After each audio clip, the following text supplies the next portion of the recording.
De nombreux couples possèdent un ou des biens immobiliers. Lors d'un divorce, la question cruciale de savoir qui va reprendre ce patrimoine se pose, indépendamment de qui va vivre dans le logement. Pour minimiser le poids financier du transfert de la propriété, il s'agit de bien maîtriser les rouages juridiques et fiscaux suisses. La copropriété représente le cas le plus répandu. Le logement a été acheté en commun après le mariage. Si l'union est régie par le régime de séparation ou de communauté de biens, la transmission est assez simple. Dans le premier cas de figure, chacun reprend ses biens. Dans le deuxième, on divise tout par deux. Les affaires se corsent lorsque le couple est soumis au régime dit de la participation aux acquêts, un régime très fréquent en Suisse. Les acquêts regroupent les biens accumulés par les époux pendant leur mariage. On les oppose aux biens propres qui comprennent ce que les époux possédaient avant leur union, des économies, des titres ou des biens immobiliers. S'y ajoutent les héritages ou les dons reçus pendant le mariage. Cette distinction est primordiale pour évaluer la part financière qui revient à chacun, une étape indispensable avant un éventuel transfert de propriété. Il s'agit de déterminer dans quelle proportion les deux époux ont contribué au financement du bien immobilier, pour son acquisition, mais aussi pour d'éventuels investissements importants réalisés par la suite, d'importants travaux de rénovation ou l'installation de panneaux solaires.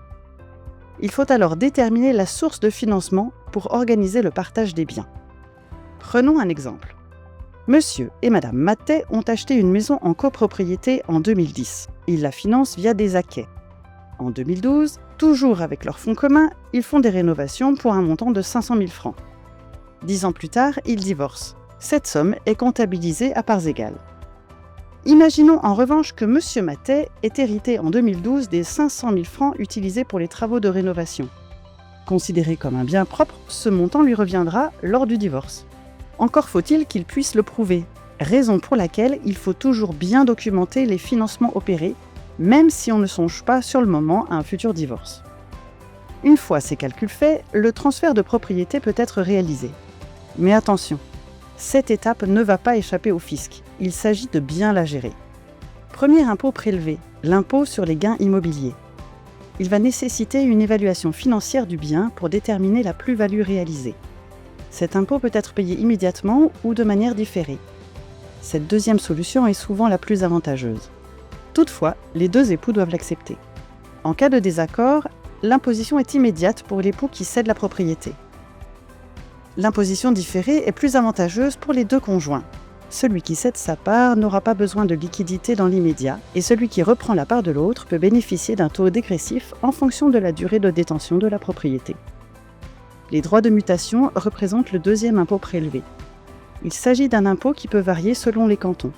Si cet impôt s'applique aussi lors d'un divorce, des allégements sont prévus dans beaucoup d'entre eux. Certains comme Vaud prévoient une exonération s'il y a transfert d'immeubles entre époux lors d'un divorce.